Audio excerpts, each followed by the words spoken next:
Is Evangelion really that hard to understand, or does it just have a reputation for being confusing? Because if you ever say you wanted to watch Neon Genesis Evangelion, you have probably seen at least one comment that goes something like, "Get ready to understand absolutely nothing." And honestly, when you do a quick search about the series, it's easy to see why people say that. You see giant crosses exploding in the sky, teenagers on the verge of a mental breakdown, strange creatures kill angels, and mysterious terms like the Human Instrumentality Project. So naturally you start thinking, okay, maybe those people have a point, but here is the truth. Evangelion isn't nearly as complicated as the internet and years of memes would have you believe. In fact, at its core, the main story is actually pretty straightforward.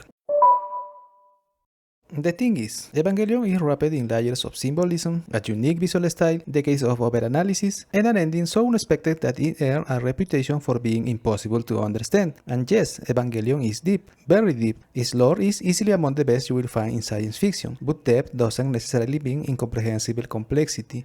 Because Evangelion is simply a story about people trying to connect with one another. That's the true heart of the series. The Evas, the angels, Seal, the incredible battles, and all the science fiction elements are important, but they mainly serve as the stage where the real conflict takes place, the emotional one. And that's exactly where the myth began, because when we think of giant robot anime, we usually expect epic battles, brave heroes, and action-packed set pieces. Instead, we get Shinji, a boy who is constantly trying to run away from his responsibilities and desperately searching for approval. He is barely able to handle the weight of being caught in the middle of a war between overwhelming forces he neither understands nor even tries to understand. And it's within this chaotic context that we begin to see the genius of Hideaki Anno's work.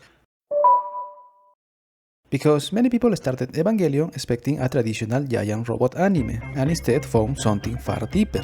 From the very beginning of the series, it's clear that Shinji is full of flaws. Flaws that don't belong to a traditional hero. He doesn't want to pilot the EVA. He doesn't want to save the world. He doesn't deliver inspiring speeches. He doesn't want to be the strongest. He doesn't even know what he wants. If anything, it's the exact opposite. But that's exactly the point. Shinji isn't an idealized hero. He's an emotionally broken teenager. He's afraid. He feels worthless. He desperately wants someone to tell him that he matters. And honestly, that's far more human than the invincible protagonist that had become so common in modern anime.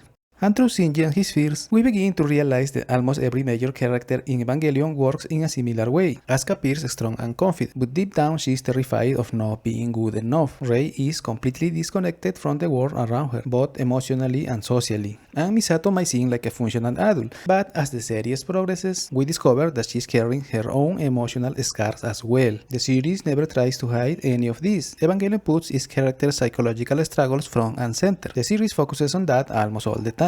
So when people say Evangelion is hard to understand, what are they actually talking about?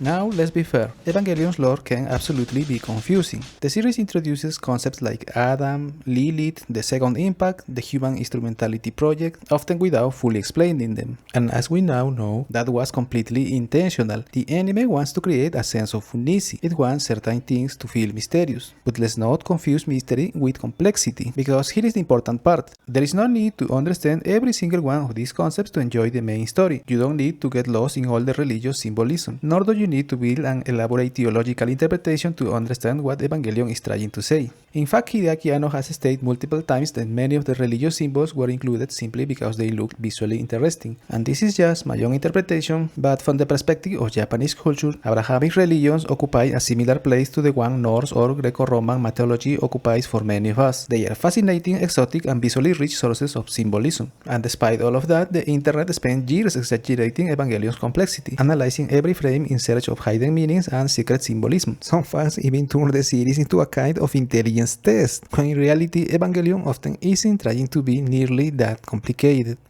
Well, it's time to talk about the Pachyder. Guys, listen, I think we need to address the elephant in the room. Whoa, Jay, don't talk about Greg. That's fucked up. I'm right here, man. Yeah. Because yes, chapters 26 and 25 are probably the main reason Evangelion earned its reputation for being impossible to understand. It's the root of the entire myth, and I completely understand why so many people walk away confused. Suddenly, the series stops focusing on traditional storytelling and dives directly into Shinji's mind. There are abstract visuals, internal monologues, and even experimental animation. Moments where it feels like the anime has transformed into some kind of psychological therapy session. At first, all of these can seem incredibly confusing, but there is a reason behind it, one that goes beyond the production issues the studio was facing at the time. Because even with all of these unconventional shifts in storytelling, the core message remains surprisingly clear. Shinji has to make a choice. Does he want to live in a world where connecting with other people inevitably leads to pain? Or does he want to escape that pain entirely? Shinji finally rejects the painless world offered by the instrumentality because he finally realizes that suffering is an unavoidable part of life. But he also comes to understand that happiness can only exist because we are separate individuals. If no one can walk away from you, then no one can truly come close to you either. If rejection is impossible, then genuine connection is impossible as well.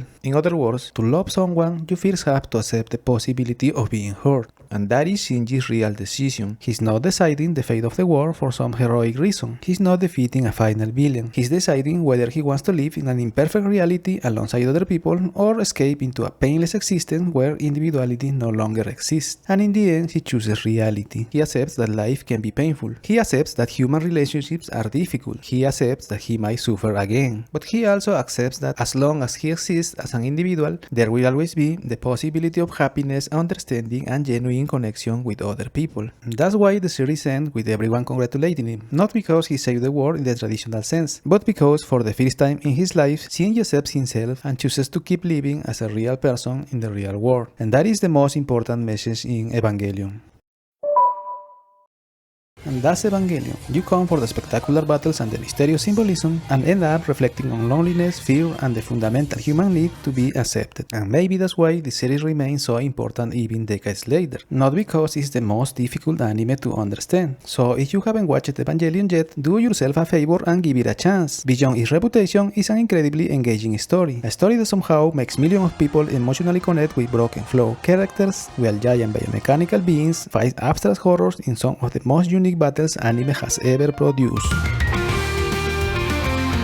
Call me Daddy. Homer. Daddy. Homer. Daddy. Dad. Yes? Domer. Why, you little...